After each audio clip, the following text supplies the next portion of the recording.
Hey, this is the champion of the 1%, Logan East Monroe, and you are listening to the Three Count Podcast.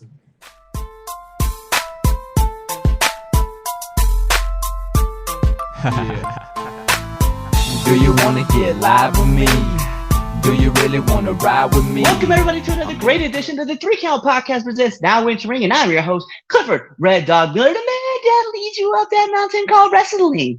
And by season 4, and our 300 something episode, I would just hope you say it with me, I am your Sherpa, because like your tribal chief, acknowledge me. But like every good Sherpa, you gotta have someone who's been there, done that, and can do it more efficient than you can. And that's why it's never about me. It's about who's entering. So who's entering the ring? You can find this man at AEW. You can find this man at NGW, VCW, Voltage, Fight, and Beyond, and so many other promotions. He is a complete badass, winning medals in no-gi and gi in Brazilian Jiu-Jitsu. He is smarter than your average wrestler. He is stronger than your average wrestler, and he's probably beaten all of your favorite wrestlers. He is the man, the myth, the legend, known as Logan LaRue. What's up? What's up, man? Man, that's way higher energy than I'm going to be, probably. So thank you for carrying that. No, man, I appreciate it. But I met you at Voltage, and we had such a great conversation. And I was like, I like to bring somebody in who just has like a different spin on like the wrestling business. And I just wanted to kind of nitpick your brain a little bit and see like, what's all out there. So I was very excited when you said that you want to come on the show. Yeah, man. Happy to be here. Always happy to talk wrestling. So I'm going to put this out there, and I'm 100% putting you over, right? So when I met you, I was like, this is a big guy, right? You're a big dude. And then I saw you in AEW, and you were wearing Wardlow, and I was like, oh my God, I am a small ass guy. Yeah, man. It sucks sometimes being in those situations just as a wrestler. Indie sized guys, I wouldn't think of you as a small guy, right? Like, you're a decent sized guy. If you're on the streets, people probably are like, oh, that guy definitely works out, whatever. But then, you get like, I remember the first time I was in an independent show with Billy Gunn. I don't know if you've ever met Billy Gunn in person. Okay. Back in the Attitude Era, I don't think we ever thought of Billy Gunn as like a hoss, really. But now, I mean, he's a fucking monster, and nothing makes you feel like less of a professional wrestler sometimes than meeting those guys. I've heard stories because like Billy Gunn, he's like 6'5", 6'6", like he's a tall dude, and then like he's a thick guy. And when you see him in the ring and you see him working with like like The Rock or like Austin and those guys, they're relatively the same. Then you're like, wow, like I am officially a small guy. Yeah, definitely. I was like, man, I guess I need to learn how to do some flips or something. That's what's funny is I'm glad you brought that up because that is something that I've thought about because I'm getting closer to 40, right? And like when I first got in, I was like 34, turning 35, and I was like, yo, I'm super excited to be in, right? And I just wanted to get into the business. And I was like, what kind of guy do I want to be? I was like, I want to be the guy that does like tons of flips. And then I was like, actually, I want to be a ground guy because I don't want to do anything stupid like and hurt myself even more. Man, I kind of the same thing. When I started, I was like, man, I'm just going to be doing Hurricane Ranas and I'm all this kind of shit. And like, you learn pretty quick. You either got the knees to do that or you don't, or the ups to do that or you don't. Yeah, it is definitely a little crazy to think like, I was like, and I can do those things and it's fun, but I'm like, I know I'm not going to be able to do this forever. And I was like, no, do I really want to keep like, I see Rey Mysterio. I love Rey Mysterio. Like that's my favorite wrestler, and I watch him work. And even he said it right. There's like things that he just can't do anymore because his knees won't let him. And I'm like, I don't want to be that guy. I just don't. How did you get into the business? So I started training when I was 16 years old at a place called Kaida Pro Wrestling in Manassas, Virginia. The deal was I had to take the SAT and apply for colleges, and then my mom would agree to sign the waiver for me to start training. So it all worked out. I worked in an ice cream store to save up to go to this school, and then the summer after my junior year of high school, I started training. What got you into wrestling then? Man, just everything. Like when I was a kid, I think the first time I saw wrestling was just renting like WWF Coliseum videos from Blockbuster. And then like, I think it was my older brother probably that picked one. And I was just like, that's when I was like 5 or 6 years old. So it was a little before the Attitude Era. Like Attitude Era was just beginning, and then like it must have been some other kids doing the same thing as me, because then Attitude Era started, and that's like all we talked about back in elementary school. Who ran over Stone Cold and all that kind of stuff. And then I've just loved it since. You know, I think like some of us, or some people closer to our age, I'm close-ish to your age, you know, like after the Attitude Era kind of fell off, the fad was dead or whatever. But guys like us, you know, we just stay obsessed with it pretty much, get deeper and deeper. You know, you find TNA, then you find Ring of Honor, then other indies, this or that, and just keep going. See, that's the funny thing for me was like growing up, like I just kind of stuck around WWE. Like I didn't like venture off to another brand. I would just, and I didn't know, like, and I 100% was still trying to figure it out. And when it was weird because like you would have thought I would have found like as much wrestling as I was watching between like NXT and like when ECW came back rebranded for WWE, all the wrestling I was watching, you would have thought I would have found by accident like ROH or Impact or something right to that effect, and I just never did. And then when I got out of the military and just kind of like started surfing through channels, I think I ran into like TNA one day, and I was like, oh, okay, cool, that's something different. And I just kept going and didn't think about it. And when I got in and people were telling me all these names and stuff like that, I was like, cool. Yeah. And then as I started research, I was like, oh no, these are cool guys. Man, that still happens to me sometimes. Someone will say, like, typically I'm not super well versed in like Japanese wrestling. And they'll be like, oh, did you see the thing that I know the name Ishii did? And I'll be like, no, I didn't. I know, like, I could tell all about Jeff Hardy in like 2004, but that's what I like. It was fun because like someone was like, I was like, man, like, have you checked out this guy? Have you seen Shibata's match lately? And I was like, I don't even know who that is right now. Right. And I had to go back and research and learn. I'm like, oh, okay, I know who we're talking about. And like, yeah, he's a badass. But I was like, yeah, no, I had no, like, I had no idea.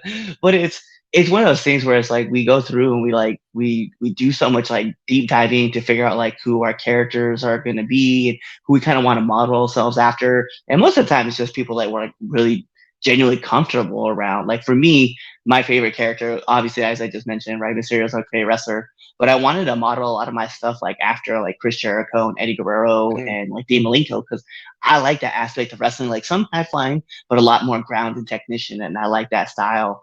And Lance Storm, right? Like those guys just have a mind for the business that like you're never gonna find pretty much like anywhere else.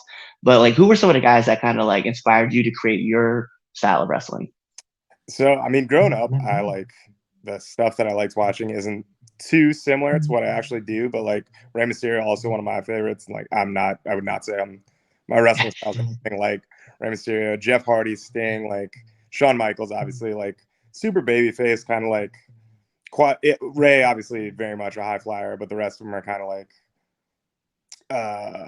especially compared to now, not such super flippy guys. But you know, like back in the day, they hit a crossbody, which was like, oh, that was so exciting. Swanton in comparison to whatever else seems so athletic and different than just whatever clotheslines and power bombs or this or that. But as I started wrestling, I'm the same way. I love Eddie Guerrero. I love Jericho. Austin Aries is actually another big one that I'm a huge fan of his still, in ring stuff I study.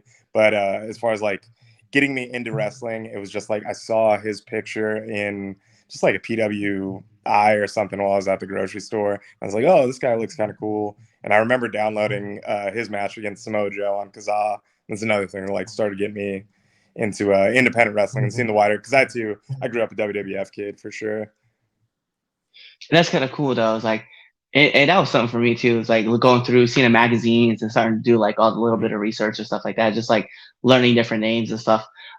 For me, it was crazy because like this podcast has been able to network with me so many different people in so many different areas and learn something different from like different areas. And like, you know, we've had on like Joey Munoz, right? And we were talking to him about like the Santino brothers and like their how they see wrestling and their philosophies behind it and stuff like that.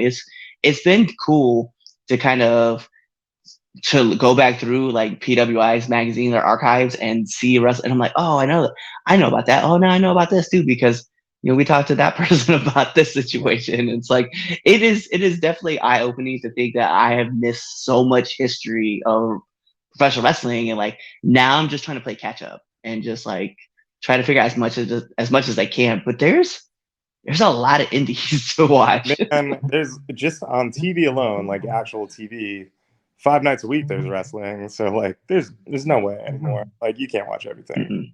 I mean, you could, No. like, you got to live life too. There's life outside of wrestling. Yeah, that's the thing though, is that like, I mean, between so you like, Raw, NXT, Dynamite, ROH, SmackDown, Impact, Yeah. then now Collision is going to be coming aboard, and then usually whatever Sunday pay-per-view is going on. Not to mention that if you look on the indie scene, right, if you go to like IWTV, you're going to check out something like the Wrestling Open, which that's on every Thursday, and you're like, man, like, I got to fit time to watch all this stuff, and it's if it happens, it happens. It don't, don't. But it's crazy because I want to see. I love Matt Tremont, right? I'm not big into deathmatch wrestling, but I definitely love watching the art, and I'm a huge fan of H2O as well. And I know like they have their Monday shows that come on, so like, come on, man. Yeah. But for you, like being in that you've been into business for quite some time, I want to know, because everybody has one of these. What's the worst bump you've taken? Me and old tag team partner back at Chikara, we were called NRG, and I used to do like the Hardy Boys. He would get on all fours. I'd jump off his back out of the ring over the top rope. I did that once, and somebody was supposed to catch me, or I was supposed to land on somebody, and they completely moved it out of the way, and I ended up in the front row. It fucking sucks. And then doing the rest of the match afterwards, same match, dudes tried to they called double flapjack, which would be a flat front bump, and as I was in the air, there were two bigger guys, one of them I guess was thinking something else and started trying to tuck my head. So I kind of took like, this is after I've fallen into the front row, I took this real shitty like shoulder bump from two 6-foot plus guys. It was not my favorite day. No, it doesn't sound like fun at all. Yeah. Yeah, and you're 6 foot plus, like catching someone, it should just be simple. I don't know, maybe I don't hold it. Things happen. I'm cool with both of those guys. But the receipt came in missile drop kick about as hard as I've ever thrown one. So I get that. So being in for a while, right? What's one of the hardest lessons you've had to learn being in the business? So it's weirdly, it's the first thing I was told when I started training, but it's still something that can be hard, is mouth shut, eyes and ears open. I like, if you're in wrestling and you're serious about it and you want to get better, you need to seek out advice. You need to seek out feedback. And when you do that, a lot of times you're going to hear things you've heard before. So it's hard to not, or like, well, what I was thinking was this, and like, never do that. And that's a hard lesson to learn. It's a hard thing to get over in your head. But like, you're asking for advice. They're not asking for your explanation. So if they're telling you fucked something up, you fuck that up. Fix it next time. Don't explain it away. Don't blame it on the other person. Don't say like, my thought process was, because it doesn't matter, because you asked for their advice and they're giving you their advice. Take it. So yeah, might not be the most like exciting lesson, but for real, just shut the fuck up and listen if you want to get better. It is. No, it's a great lesson. And it's something that like I learned too, right? And kind of learned this the hard way a little bit. Mm-hmm. But it wasn't like I was arguing back with somebody. I legitimately asked, hey, can I ask one more question? Yeah. And like, I could clearly see that the person was receptive. Sure, ask your question, kid. But there was a little annoyed that I was like, can I ask one more question before you go? Because I guess like when people ask for advice, they kind of just like expect to get what they're told and then just leave it alone. And I was like, actually, I just wanted more advice. And I could see that the person was just like, ask your question. So I did. I mean, like, it's hard. Dang, man, that's crazy. And it varies person to person. Jimmy Jacobs, for example, he was someone who told me, he was like, I'm happy to hear more questions and like get more information. But like, there's a lot of people, because when he was working in WWE, he's like, the only response ever is thank you. Don't ask a follow-up question. Don't ask for further clarification. Don't explain. Even just like nodding and saying, yeah, will piss some people off. So just say thank you, basically. Unless, and it is person to person. Some people do actually like really like are interested in fully helping you as much as they can. If you do need further clarification or to pick their brain a little bit more, maybe. Yeah, and it's one of those things where it's like you're trying to figure things out and you're asking all the questions and stuff. And I guess being so young in the business, like you just, one thing that I was taught, and it was something I learned on this podcast actually, was that always keep a sponge with you, right? And the reason why is because you always want to be known that you're there to pick up knowledge. And so I take that to heart because I'm like, yo, like, I want people to know, like, hey, like, I'm just here to learn. So I take my notebook everywhere with me. I'm writing down notes all the time. I'm asking questions because at the end of the day, we don't want to be just good at this business. We want to be great. And so and I feel like sometimes like I may ask a lot of questions and then people would just be like, I mean, it can be hard. It's good. It's better probably to ask more questions if you're accepting of the answers than to whatever the saying is, closed mouth don't get fed or whatever. Yeah. But then it goes back to the other side, right? Like you have to have 2 ears open and a mouth closed, but then if a closed mouth, like it doesn't get fed, and you're just like, there's so much to this 9-10 rule.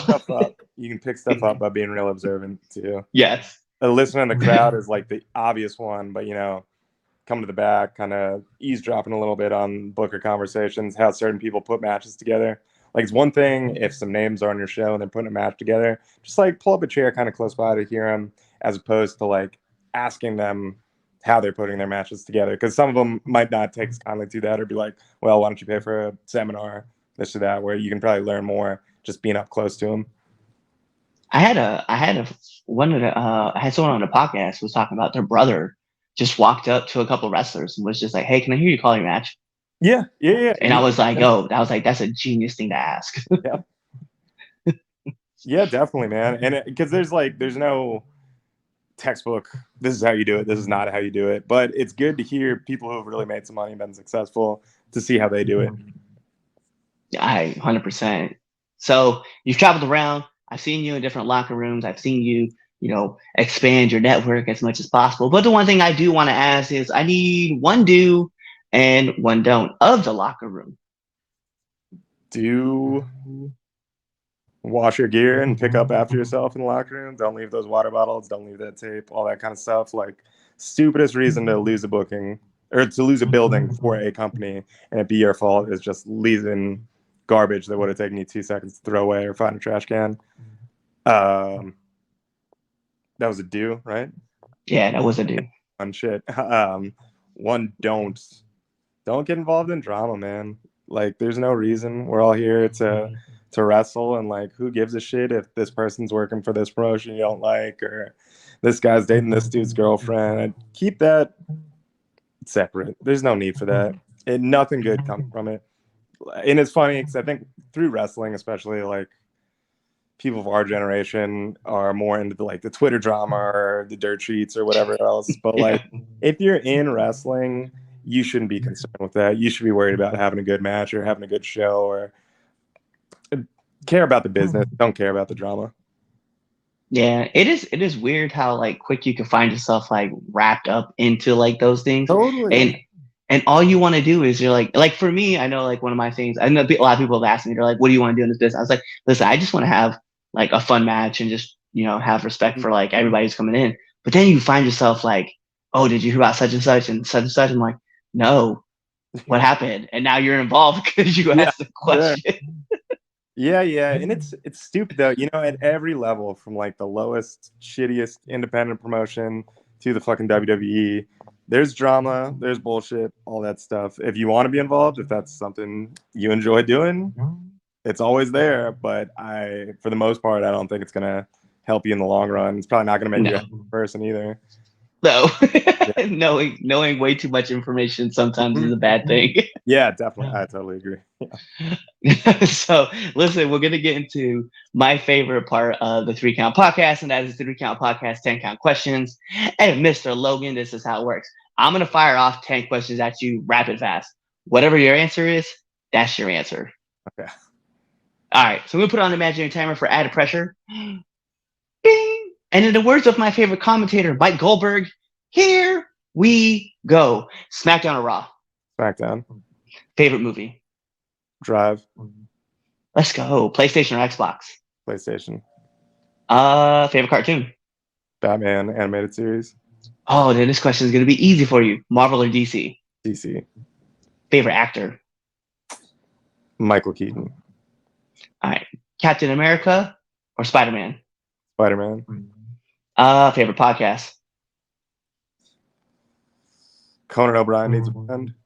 Yes, that is a great one. Nominate one person that you want to see on this podcast. Boar's War. The Boar. A bore, 100%. And then last but not least, my favorite question to ask every single person who comes on this podcast, favorite curse word? Fuck, probably. It's got to be. It's like the greatest word of all time. Yeah, exactly. But all right. So those are all my questions, man. So the last thing I just need from you is to let our listeners and our viewers know where they can find you. You can find me on Twitter at Logan LaRoux, LOGAN LAROUX. I'm on Instagram, but it's not all wrestling, at Wait, WAITLEL. Upcoming on IWTV Thursday, I believe. Could be wrong. June 8th, I think, is the premiere of Fight Pro Wrestling on IWTV. And the season finale to that will be a live show at the Monster Factory in New Jersey. There's my dog piping in on June 25th, Sunday, June 25th. It'll be me and Rhett Titus for the first championship of Fight. Before that, though, June 17th in Cleveland, Ohio, I'll be at AIW. I don't know if I can name my opponent yet, but should be a good one. But yeah, I think that's it for this month's bookings. Just two. Okay, cool. Well, you guys heard what he said. He told you about where you can find him, especially with IWTV, and then you guys could check out all of his social media platforms. So you know what that means. Like every great part of a wrestling match, we got to take it home. Because this is the 3 Count Podcast Presents Now Enter Ring, and I'm your host, Clifford Red Dog Miller, the man just leads you up that mountain called wrestling. And like I said, as your Sherpa, your favorite Sherpa, it's never about me. It's about who's entering the ring. So who's entering the ring? You see him right there, Logan LaRoux himself. So you guys know what to do. Tune in to the next episode and be there. Or you're legitimately following us on all of our social media platforms. You're subscribed to our YouTube channel. You're even following us on Spotify. You're leaving those 5-star Frost Splash reviews that you can on Apple Podcasts. You're even checking us out on Amazon Music. Because, yeah, we're there too. Buying our merch on ProWrestlingTees.com/the 3 Count Podcast. You're even checking us out on ForYourWear.com because we're also there with the 3 Count Podcast. Doing all that stuff, telling your friends about us, telling your family about us, telling your pets about us, telling your enemies about us because we care about them too. But you're doing all that stuff, or you're really just kind of waiting for this episode to end. You're waiting for the outro, and you're choosing another episode to listen to. Why?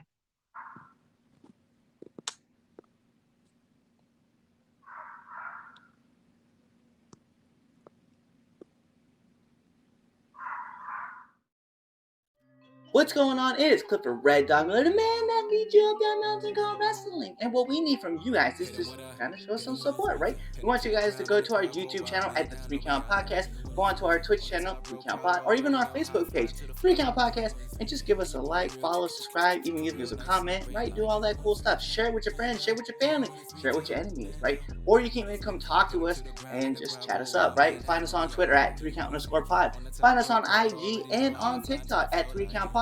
Go ahead and leave us those comments. We want to hear from all of you guys. We're going to keep putting on videos and stuff like that. We want to keep making this content better, so we want your guys' support. Also, if you guys want to, go support us at ProWrestlingTees.com/the 3 Count Podcast, or even find us on ForYourWear.com.